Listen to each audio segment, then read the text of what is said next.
आज सकाळीच गणपतराव आणि शैलाताई आपापसात बोलत होते. गणपतराव म्हणाले, शैला, आपल्या राधाला जर ह्या मुलाने आज पसंत केले तर तिचे नशीब उघडेल. शैलाताई म्हणाल्या, तुम्ही जे काही बोलत आहात ते बरोबर आहे, पण आपली मुलगी फक्त 12वी पास आहे आणि तो मुलगा कॉम्प्युटर इंजिनियर आहे. मग त्याला आपली राधा आवडेल का? गणपतराव म्हणाले, का नाही आवडणार? तिचे शिक्षण जरी कमी असले तरी दिसायला लाखात एक आहे माझी मुलगी. अभ्यासातही हुशार आहे. त्याला वाटले तर तो तिला लग्नानंतरही शिकवू शकेल. तेवढ्यात राधा तिथे आली आणि म्हणाली, आई बाबा, मला पुढे शिकायचे आहे. गणपतराव म्हणाले, बाळा, मी तुला समजू शकतो, पण तुझ्या मागे तुझ्या 3 बहिणी आहेत. त्यांच्याही शिक्षणाचे आणि लग्नाचे पाहावे लागेल ना. वडिलांचे बोलणे ऐकून राधाने खाली मान घातली आणि म्हणाली, ठीक आहे बाबा, तुम्हाला जे योग्य वाटेल ते करा. साधारण सकाळी 11:30 वाजता राधाला पाहायला मुलाकडचे आले. त्यांच्यासोबत मध्यस्थी करणारे गोखले काकासुद्धा होते. मुलाचे नाव सागर देशमाने होते आणि त्याच्यासोबत आई वडील आणि त्याचा धाकटा भाऊही आला होता. सागर दिसायला खूप स्मार्ट होता आणि एका मोठ्या मल्टीनॅशनल कंपनीमध्ये सॉफ्टवेअर इंजिनियर म्हणून काम करत होता. तर राधा ही 12वी शिकलेली होती. त्याच्या पात्रतेनुसार दोघांची योग्यता मेळ खात नव्हती. तरीही राधा सुंदर आणि देखणी होती, त्यामुळे पाहता क्षणी सागर तिच्या प्रेमात पडला होता. तिचा निरागसपणा त्याला विशेष भावला होता. राधाच्या आईवडिलांना तर सागर आधीच आवडला होता आणि राधा ही आईवडिलांच्या पुढे जाणारी नव्हती. सागरच्या आईवडिलांना सुद्धा घर सांभाळणारी मुलगी हवी होती, त्यामुळे त्यांनीही तिला पसंत केले आणि त्या दोघांचे लग्न ठरले. राधाच्या घरची परिस्थिती जेमतेम होती, त्यामुळे सागरच्या आईबाबांनी आम्हाला फक्त मुलगी आणि नारळ द्या असे सांगितले आणि 15 दिवसानंतर सागर आणि राधाचे लग्न झाले. राधा लग्न होऊन सासरी आली. ती घरातल्या मंडळींचे सर्व आपलेपणाने करत होती. दोघा नवरा बायकोचे एकमेकांवर खूप प्रेम होते. सागर तर राधाला जेवताना पहिला घास भरवल्याशिवाय जेवतही नव्हता. राधाचे सासू सासरेही तिच्यावर मुलीप्रमाणे प्रेम करायचे आणि तिचा दीरसुद्धा तिला अगदी धाकट्या भावासारखा होता. तो इंजिनिअरिंगच्या 2ऱ्या वर्षात शिकत होता. सासू सासऱ्यांची आणि विशेष करून तिच्या दीराची इच्छा होती की राधाने पुढे शिक्षण घ्यावे, पण सागरची तिला पुढे शिकवण्याची अजिबात इच्छा नव्हती आणि राधा नवऱ्याचा शब्द कधीही मोडत नव्हती, त्यामुळे तिने पुढे शिकण्यास नकार दिला. असेच आनंदाने त्या लग्नाला 1 वर्ष पूर्ण होत आले. सागरला आयुष्यामध्ये खूप मोठे व्हायचे होते. खूप पैसा कमवायचा होता. त्यासाठी त्याने परदेशी नोकरी मिळावी म्हणून अनेकदा प्रयत्न केले, पण राधा आणि त्याची ताटातूट होईल या कल्पनेने तोही संभ्रमात होता.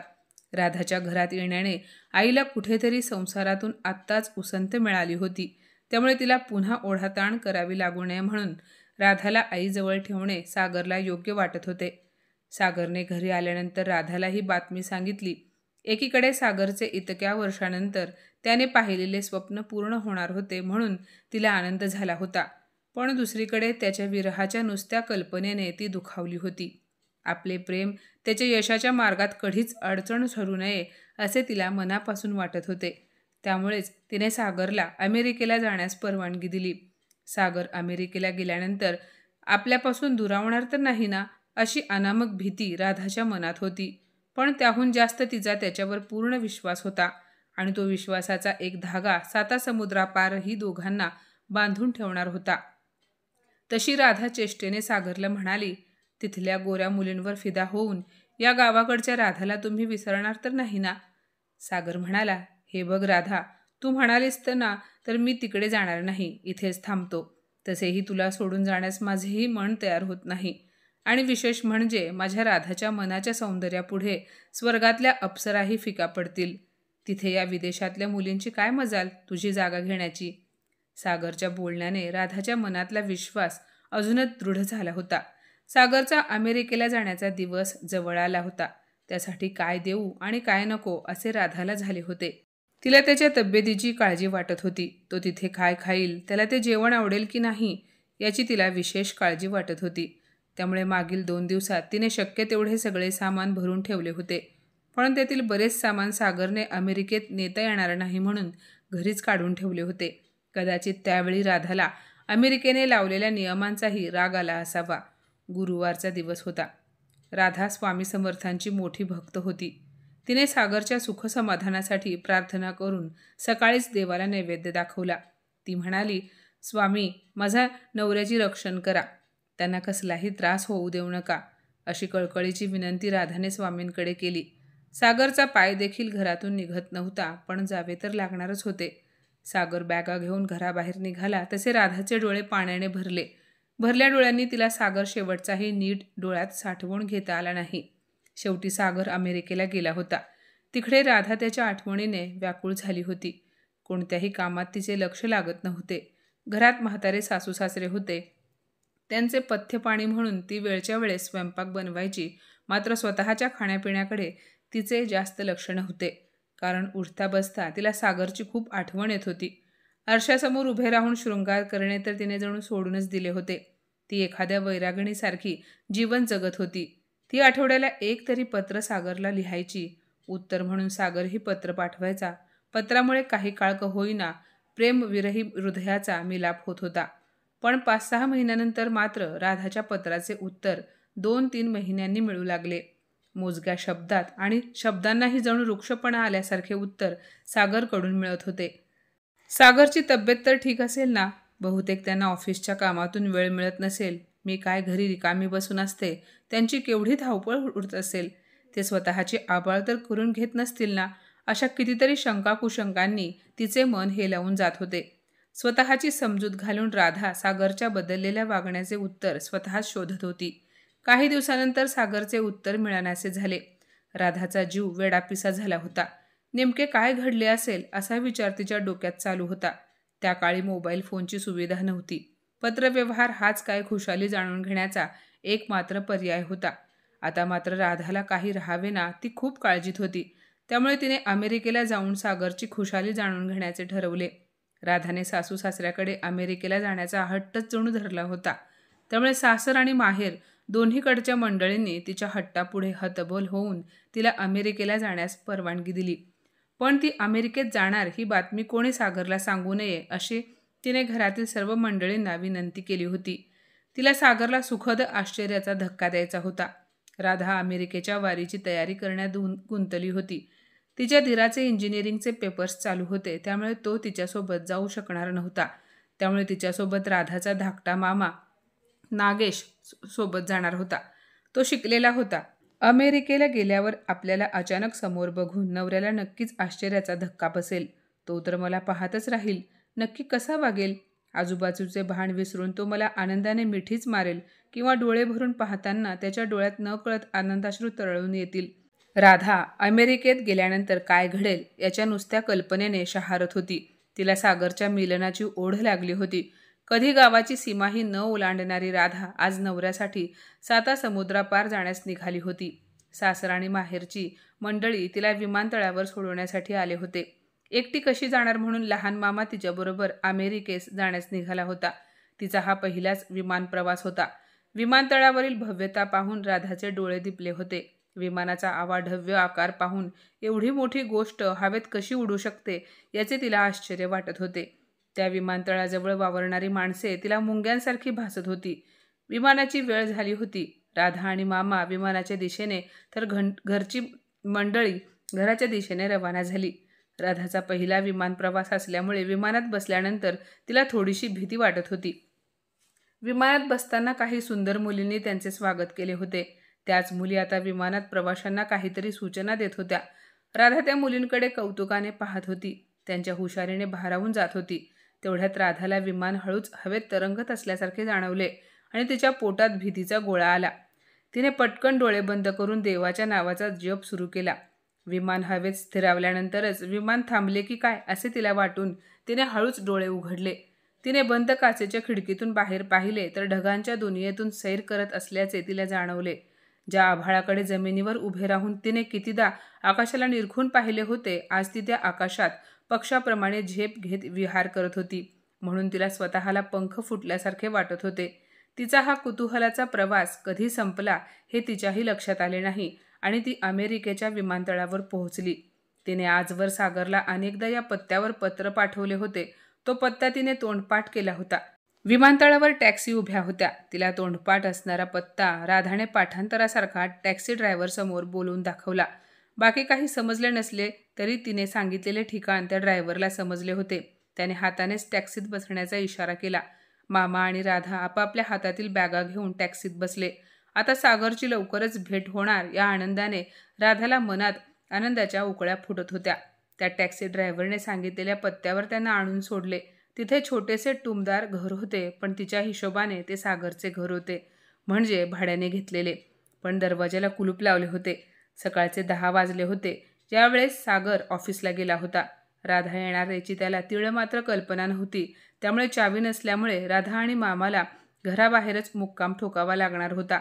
2-3 तासानंतर राधा आणि मामा यांना उन्हात उभे असलेले पाहून शेजारची एक वयस्कर पण सडपातळ पाश्चात्य वेशभूषा केलेली एक स्त्री त्यांच्याजवळ आली. ती मामांशी काहीतरी बोलत होती. राधा तिच्याकडे एकटक बघत होती. मामा हातातील बॅग घेऊन त्या स्त्रीच्या घराकडे जाण्यास निघाला व त्याने इशारा करून राधाला यायला सांगितले. त्या स्त्रीने त्या दोघांना घरात येण्याची विनंती केली. ती स्त्री सागरला ओळखत होती.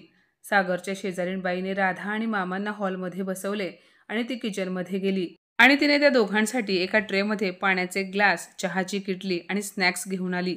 तिने राधा आणि मामांना मोठ्या आग्रहाने ते खाण्यास सांगितले. राधाने फक्त पाण्याचा ग्लास हातात घेतला आणि घटाघट पाणी पिऊन ग्लास पुन्हा ट्रेमध्ये ठेवला. बाकी काही खाण्याची तिची इच्छा झाली नव्हती. तिचे सारे लक्ष सागरच्या भेटीकडे लागले होते. सागर ऑफिसवरून येण्यास आता काही तासांचा अवधी बाकी होता. तशी राधा घराच्या गॅलरीत येऊन त्यांच्या वाटेकडे डोळे लावून बसली होती. मामा शेजारीणबाईंशी मोडक्या इंग्रजीत संभाषण करत होते. काही वेळानंतर सागर राहत असलेल्या घरासमोर एक गाडी येऊन थांबली. त्यातून अगोदर एक पुरुष आणि नंतर एक देखणी तरुणी उतरली. तो पुरुष सागर होता याची राधाला खात्री झाली. पण मग ती स्त्री कोण असावी असा प्रश्न तिच्या मनामध्ये आला. सागरची मैत्रीण असेल का? नाहीतर शहरातल्या मुली मनमोकळेपणाने वागतात पुरुषांशी, असे मनाशी बोलून तिने स्वतःची समजूत काढली. पण त्याचे वागणे मित्रमैत्रिणींसारखे मुळीच नव्हते, तर त्यांचे वागणे विवाहित जोडप्यांसारखे होते. हे पाहून राधा थोडीशी घाबरली. क्षणभर तिच्या डोळ्यांसमोर अंधार येऊन समोरचे काहीच दिसण्याचे झाल्यासारखे तिला वाटू लागले. हा माझा नवरा नव्हे, असे काही वागणार नाही अशी जणू तिला खात्री होती. मात्र डोळ्यांनी पाहिलेले सत्य ती नाकारू शकत नव्हती. राधा स्तब्धपणे सागरकडे गॅलरीतून एकटक बघत होती. तिला त्याचा खूप राग येत होता. तिथे जाऊन त्याच्या थोबाडीत मारावी आणि ह्या धोकेबाजाला तोंडात येईल ते शिव्या द्याव्यात असे तेव्हा तिला वाटले. पण सध्या तिने संयम बाळगत निर्णय घेण्याचे ठरवले. ती शेजारीणबाई दुरूनच राधाचे हावभाव टिपत होती. राधा ही सागरची बायको आहे हे त्या शेजारीणबाईंना मामांशी झालेल्या संभाषणातून कळाले. तसे तिला सागरने इथे येऊन केलेले लग्न हे त्याचे दुसरे लग्न होते हेही उमगले. तिने राधाला मायेने आणि सहानुभूतीने स्पर्श करत धीर देण्याचा प्रयत्न केला. ती स्त्री पाश्चात्य असली तरी एक स्त्री होती. सागरने केलेल्या दुष्कृत्यांचा दाह तीही जाणवू शकत होती. राधाला डोळ्यांनी पाहिलेल्या सत्यावर अजूनही विश्वास बसत नव्हता. तिला त्या तरुणीविषयी खात्री करून घ्यायची होती की नेमकी ती तरुणी आणि त्यांच्यात नक्की काय नाते आहे हे तिला जाणून घ्यायचे होते. राधाने अख्खी रात्र त्या शेजारणीबाईकडे जागवत घालवली. तिच्या शरीराचा आणि मनाचा दाह झाला होता. मग तिला शांत झोप तरी कशी लागणार होती? राधा सागरच्या घरावर लक्ष ठेवून होती. दुसऱ्या दिवशी सकाळी सागर ऑफिसला गेल्यानंतर राधा सागरच्या घरी गेली. तिने दारावरची बेल वाजवली तशी दारात एक तरुणी येऊन हू आर यू असे म्हणाली. काय उत्तर द्यावे म्हणून राधा क्षणभर गांगावरून गेली. सरळ सरळ सागरची बायको अशी ओळख तिच्याशी करून द्यावी असे राधाच्या मनात आले. पण पुढच्या क्षणी स्वतःला सावरत तिने एक सावध पवित्रा घेतला. ती तरुणी चेहरापट्टीवरून भारतीय वाटत होती. राधाने तुम्ही भारतीय आहात का असा प्रतिप्रश्न त्या तरुणीस विचारला. भारतीय. भारताचे नाव ऐकून त्या तरुणीने राधाला आदराने आत येण्यास सांगितले. भारतीय म्हणून दोघींमध्ये संभाषणात सुरुवात झाली. तिचे नाव विचारले असता तिने तिचे नाव जेनेसिस असे सांगितले. जेनेसिस सहजपणे सर्व बोलत होती. राधा मात्र उद्देशाने तिथे आली होती. दोघींच्या गप्पा रंगत रंगत तुमचे पती काय करतात ह्या प्रश्नापर्यंत येऊन ठेपल्या होत्या. राधाने माझे पती डॉक्टर असल्याचे खोटे सांगितले. तसे जेनेसिसने सागर इंजिनियर आहे अशी बतावणी केली. राधाने हुशारीने मूळ मुद्द्याला हात घातला. ती म्हणाली, किती वर्ष झाले तुमच्या लग्नाला? जेनेसिस म्हणाली, वर्ष झालं असेल. लव्ह मॅरेज आहे वाटतं असा प्रश्न विचारत तिने पुढचा फासा टाकला. तसेच काहीसे. जेनेसिसने नजरेत लाज आणून उत्तर दिले. तुमची ओळख कशी झाली? राधाचा पुढचा प्रश्न तयार होता. जेनेसिस म्हणाली, मी एक इंजिनियर आहे. आम्ही दोघे एकाच कंपनीत नोकरी करत होतो, त्यामुळे आम्हा दोघांची ओळख झाली. जेनेसिस आता प्रश्न न विचारताच सागर आणि तिच्या नात्यांविषयी कौतुकाने सर्व सांगत होती. जेनेसिस पुढे म्हणाली, खरे तर सागरचे पहिले लग्न झालेले असतानाही मी त्याच्याशी लग्न केले. तिच्या ह्या बोलण्याने राधा आश्चर्यचकित होऊन म्हणाली, काय? राधा जेनेसिस सोबत अनोळखी बनून बोलत असली तरी ती सागरची पत्नी होती. जेनेसिसच्या ह्या बोलण्याने तिचे रक्त खवळले. तिने तिला प्रतिप्रश्न केला, एक स्त्री असूनही दुसऱ्या स्त्रीचे आयुष्य उद्ध्वस्त होईल असे तुला नाही का वाटले? जेनेसिस म्हणाली, हो वाटले ना, पण सागर त्या लग्न बंधनात मुळीच सुखी नव्हता. त्याला त्याच्या मानमर्तबा शोभेल अशी कोणीतरी हवी होती. ती सुंदर सुशील असली तरी चार चौघांमध्ये नेण्यास सागरला कमीपणा वाटत होता. तिचे मन सुंदर असले तरी काळाबरोबर स्वतःत बदल करण्याची समज तिच्याकडे नव्हती. हे ऐकून राधाच्या हातापायांना आता कंप सुटला होता. सागर आपल्याविषयी असा काही विचार करतो यावर तिचा विश्वास बसत नव्हता. ती मनात म्हणाली, मी खरंच त्याच्या योग्यतेची नव्हते की त्या तरुणीचा त्याला मोह झाला होता? हे काही तिला समजले नव्हते. जेनेसिस अजूनही बोलतच होती. सागरचा संसार मी मोडला नाही, तो संसारात सुखी नसल्यामुळे त्याला माझी गरज भासली. सागरसारखा देखणा पुरुष आपल्या प्रेमात आहे हे बघून कोणत्या स्त्रीचे मन मोहात अडकणार नाही? जेनेसिसचे हे वाक्य ऐकून राधा नजरेतला राग दाबत म्हणाली, सागरच्या पत्नीला तुमच्या नात्याविषयी कळाले तर काय होईल याचा तुम्हाला अंदाज आहे का? घटस्फोट झाल्याशिवाय दुसरे लग्न समाज मान्य होत नाही हेही तुम्हाला माहिती आहे का? ती म्हणाली, सागर आमचे लग्न झाले आहे हे गावाकडे कधीच सांगणार नाही. गावाकडून कोणी अमेरिकेत येऊन चौकशी करण्याचा प्रश्न उद्भवतच नाही, कारण आता तो कायमचे अमेरिकेत शिफ्ट होण्याचा विचार करतो आहे. जेनेसिसचे हे बोलणे ऐकून हे लग्न सागर आणि जेनेसिसच्या संमतीने झाले आहे हे राधाच्या लक्षात आले. सागरचे त्या तरुणीवर प्रेम होते की नुसते आकर्षण हे तोच सांगू शकत होता. काहीही असले तरी आता राधा आणि सागर यांच्या नात्यात काहीही उरले नव्हते. राधा उच्च शिक्षित नसली तरी ती स्वाभिमानी स्त्री होती. सागरचे डावलणे तिला सहन होणारे नव्हते. राधा आता काहीही बोलण्याच्या आणि ऐकण्याच्या मनस्थितीत नव्हती. जीवापाड प्रेमाच्या मोबदल्यात तिला तिच्या सौंदर्याचा उपभोग घेऊन दुसऱ्या फुलावर भाळणारे व्यक्तिमत्व सागरच्या रूपाने तिच्या आयुष्यात आले होते. राधाच्या कोवळ्या भावना सुकून गेल्या होत्या. सागरने केलेल्या विश्वासघाताने ती पूर्णपणे कोलमडून गेली होती. खरे तर ती सरळ सरळ सागरला ह्या गोष्टींचा जाब विचारू शकत होती, मात्र आता विश्वासघातकी सागरशी कसलाही संवाद तिला करायचा नव्हता. राधाने काहीतरी कारण सांगून त्या घरातून काढता पाय घेतला. निघताना जेनेसिसने तिला पतीसह घरी येण्याची विनंती केली. याचे उत्तर राधाकडे अजिबात नव्हते. त्याने काहीही न बोलता त्याच्या दाराबाहेर पाऊल टाकले. राग, द्वेष, एकटेपणा अशा कितीतरी भावना राधाच्या मनात एकत्रितपणे दाटून आल्या होत्या. जड पावलांनी ती त्या शेजारीणबाईंच्या घरात गेली आणि गुडघ्यावर बसून ढसाढसा रडू लागली. राधाची अवस्था पाहून मामा आणि शेजारीणबाई तिला समजावण्याचा प्रयत्न करत होते. मामा तर रागाच्या भरात सागरला जाब विचारणार म्हणून त्याच्या घरी जाणार होता, मात्र राधाने मामाला तसे करण्यापासून रोखले होते. कारण आता ज्या वाटेवर जायचेच नाही त्या रस्त्याची चौकशी कशाला असे तिला मनोमन वाटत होते. ती काळी रात्र राधाने त्या शेजारीणबाईकडे काळोखातच घालवली.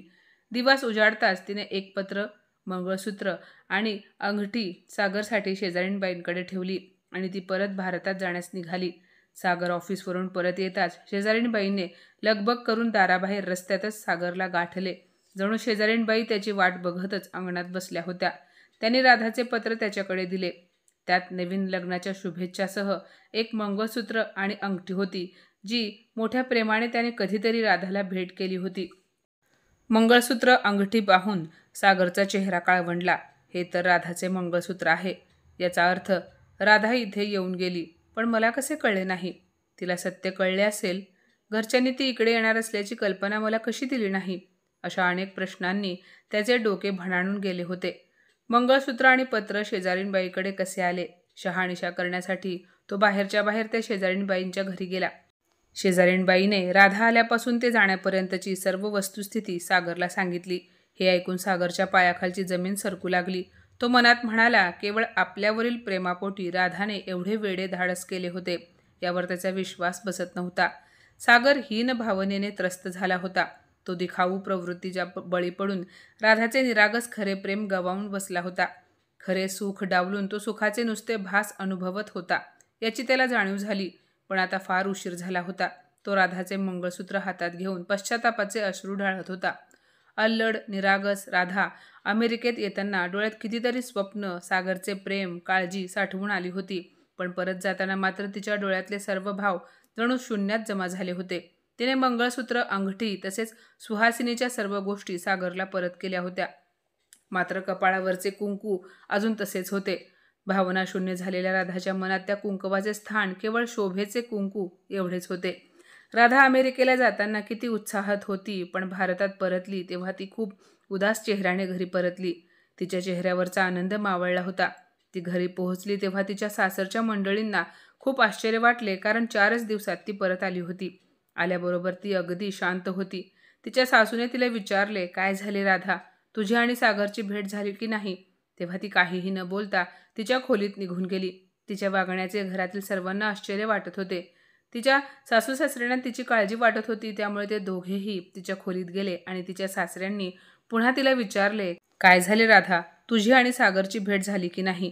तू एवढ्या लवकर कशी परतलीस? तेव्हा तिने सासू सासऱ्यांकडे पाहिले आणि सासूच्या गळ्यात पडून रडू लागली. तिची सासू तिला शांत करत म्हणाली, अगं बाळा, सांग ना काय झाले, तू अशी का रडत आहेस? तू सांगितल्याशिवाय आम्हाला कसे कळणार? तेव्हा राधाने घडलेला सर्व प्रकार सांगितला. हे ऐकताच तिचे सासू सासऱ्यांना धक्का बसला. सासरे म्हणाले, ह्या नालायकाला लाज कशी वाटली नाही?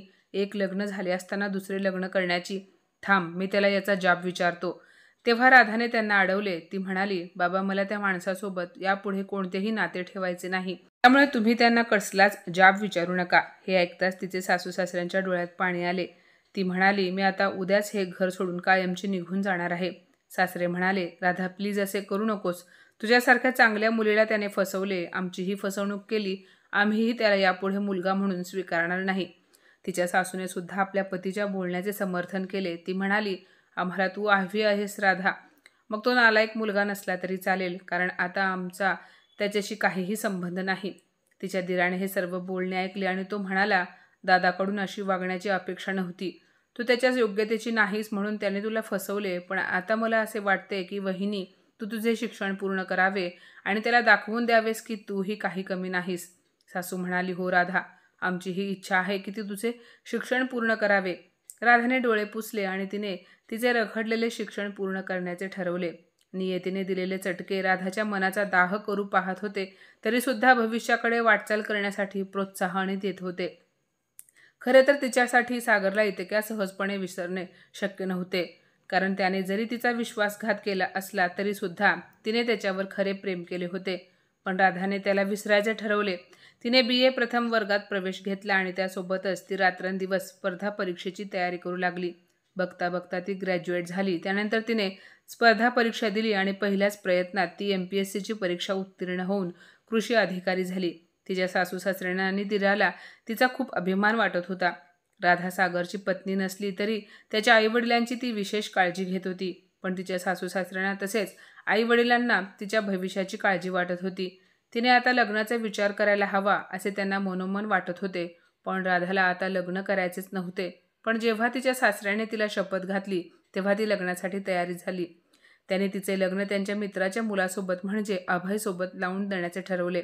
अभयला राधाच्या भूतकाळाबद्दल सर्व काही आधीच सांगितले होते. तो म्हणाला, राधाच्या भूतकाळाशी माझा काहीही संबंध नाही. उलट तिच्यासारखी उच्च शिक्षित आणि सर्व गुणसंपन्न मुलीसोबत माझे लग्न होत आहे, हे मी माझे भाग्य समजतो. हे ऐकून सर्वांना आनंद झाला.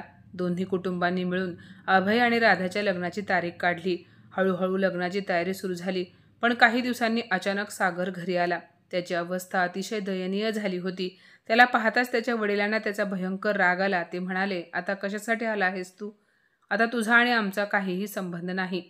सागर खाली मान घालून रडत होता. तो म्हणाला, बाबा, माझे चुकले. बहुतेक मी राधाबरोबर चुकीचे वागलो. तिचा विश्वासघात केला म्हणून देवाने माझ्याकडून सर्व काही हिरावून घेतले. तो पुढे म्हणाला, मी ज्या कंपनीत काम करत होतो ती कंपनी बंद पडली. मी अमेरिकेत घर घेण्यासाठी पैसे गुंतवले होते, पण तिथेही माझी फसवणूक होऊन माझे नुकसान झाले. माझी आर्थिक स्थिती ढासळली. त्यामुळे जेनेसिस मला सोडून गेली, कारण तिला माझ्यापेक्षा श्रीमंत मुलगा भेटला होता. मी तिला विनवणी केली की मला सोडून जाऊ नकोस, पण तेव्हा ती म्हणाली, सागर, पैशाशिवाय आयुष्य जगता येत नाही. मला तुझ्यासोबत रस्त्यावर भीक मागायची अजिबात इच्छा नाही. त्यामुळे आजपासून तुझा आणि माझा काहीही संबंध नाही. जेव्हा जेनेसिस माझ्याशी अशी वागली तेव्हा मला समजले की राधाला किती त्रास झाला असेल. सागर डोळे पुसत म्हणाला, बाबा राधा कुठे आहे? मला तिची माफी मागायची आहे. यापुढे मी तिला सोडून कधीच कुठेही जाणार नाही. थोड्यात घरासमोर गाडी उभी राहिली आणि त्या गाडीतून फिकट गुलाबी रंगाची कॉटनची साडी नेसलेली, गॉगल लावलेली स्त्री उतरली. सागरने मागे वळून पाहिले. तो त्याच्या डोळ्यातील अश्रू पुसत होता. जेव्हा त्या स्त्रीने गॉगल काढला तेव्हा सागरला आश्चर्याचा धक्का बसला, कारण ती स्त्री दुसरी कोणी नसून राधा होती. तीच राधा जिला कधी काळी तो त्याच्या लायकीची समजत नव्हता, म्हणून त्याने दुसरे लग्न केले होते. पण आज तिचा कायापालट झालेला पाहून तो अवाक झाला. समोर सागरला पाहून राधाला भयंकर राग आला आणि ती काहीही न बोलता घरात निघून गेली. त्याचे आईवडील सुद्धा त्यांच्या खोलीत निघून गेले. हा एकटाच बाहेर उभा होता. सागर राधाच्या खोलीत गेला. राधा हाताची घडी घालून खिडकीतून बाहेर पाहत होती.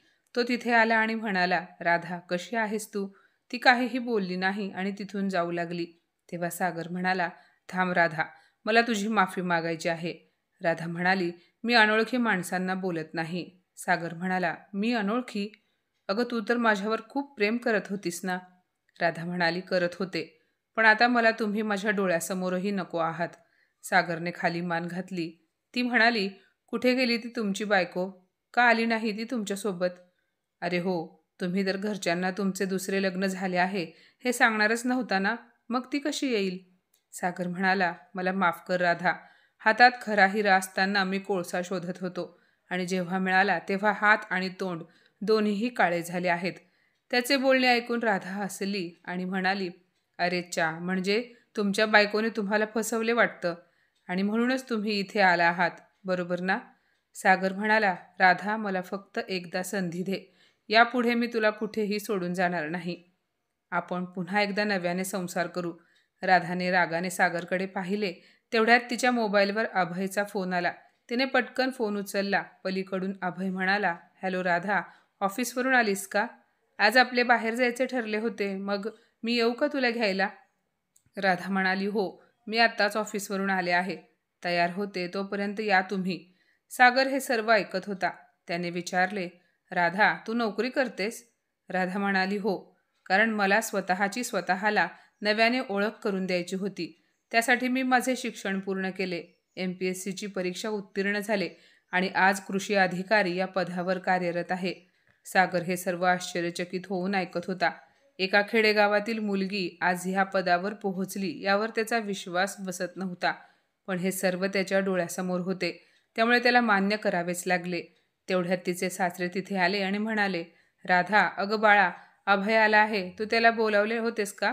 हो बाबा, आम्ही बाहेर फिरायला जाणार होतो. सागरला समजत नव्हते की हा अभय कोण आहे आणि अभय कोण आहे हे विचारण्याची त्याची हिंमत होत नव्हती. काही वेळाने राधा मस्त असा सलवार सूट घालून बाहेर आली. आज सागर राधाला एकटक पाहत होता. ह्या राधामध्ये आणि पूर्वीच्या राधामध्ये जमीन आसमानाचा फरक होता, कारण आज राधाने सुंदर ड्रेस घातला होता, हलकासा मेकअप केला होता, केस मोकळे सोडले होते. ती खूप सुंदर दिसत होती आणि महत्त्वाचे म्हणजे आज तिच्या चेहऱ्यावर आत्मविश्वास स्पष्ट दिसत होता. सागर तिच्याकडे एकटक पाहत होता, पण ती सागरला काहीही न बोलता बाहेर बैठकीच्या खोलीत गेली, जिथे अभय तिची वाट पाहत बसला होता. ती म्हणाली, अभय, सॉरी, यायला थोडासा उशीर झाला. तुम्ही चहा घेणार का? तो म्हणाला, अगं आता चहा वगैरे काही नको, आपण बाहेरच घेऊया. सागर त्या दोघांना खिडकीतून पाहत होता. तोही तिथे येऊन उभा राहिला, पण त्याला ना राधा काही बोलली ना त्याचे आई बाबा. राधा म्हणाली, आई बाबा, मी जरा अभयसोबत बाहेर जाऊन येते. बाबा म्हणाले, ठीक आहे बाळा. सावकाश जा दोघेही. ते दोघे घराबाहेर निघून गेले. सागरने त्याच्या आईला विचारले, आई, हा अभय कोण आहे? तेव्हा आईने सांगितले की तो राधाचा होणारा नवरा आहे. हे ऐकताच सागरच्या पायाखालची जमीन सरकली. त्याचे बाबा म्हणाले, तू तिला फसवून त्या मुलीसोबत लग्न केले, तेव्हा तुला काहीच कसे वाटले नाही? राधा लग्न करायला नकोच म्हणत होती, पण आम्ही आणखी किती दिवस तिची सोबत करणार? आमच्या मागे ती एकटीने आयुष्य कशी जगणार होती? हा विचार करून आम्ही तिला लग्नासाठी तयार केले. अभय तिच्यावर जीवापाड प्रेम करतो आणि तो तिला कधीही फसवणार नाही याची आम्हाला खात्री आहे. म्हणूनच आम्ही त्याला राधासाठी निवडले आहे. सागरला आज खूप पश्चाताप होत होता, कारण आता त्याने राधाची लोटांगण घालून जरी माफी मागितली तरी सुद्धा त्याचा काहीही उपयोग होणार नव्हता, कारण वेळ निघून गेली होती आणि त्याने केलेली चूक अक्षम्य होती. तो दरवाजाकडे धावत गेला. राधा आणि अभयला त्याने गाडीतून जाताना पाहिले आणि तिथेच दरवाजात बसून तो ढसाढसा रडू लागला. मित्रांनो, या कथेबद्दल तुम्हाला काय वाटते? तुमची प्रतिक्रिया कमेंट बॉक्समध्ये नक्की कळवा. तर माझ्या मित्रमैत्रिणींनो, आजची ही कथा तुम्हाला कशी वाटली कमेंटमध्ये नक्की सांगा. आणि अशाच नवनवीन कथा ऐकण्यासाठी प्रज्ञा मराठी स्टोरीजला नक्की सबस्क्राईब करा. धन्यवाद.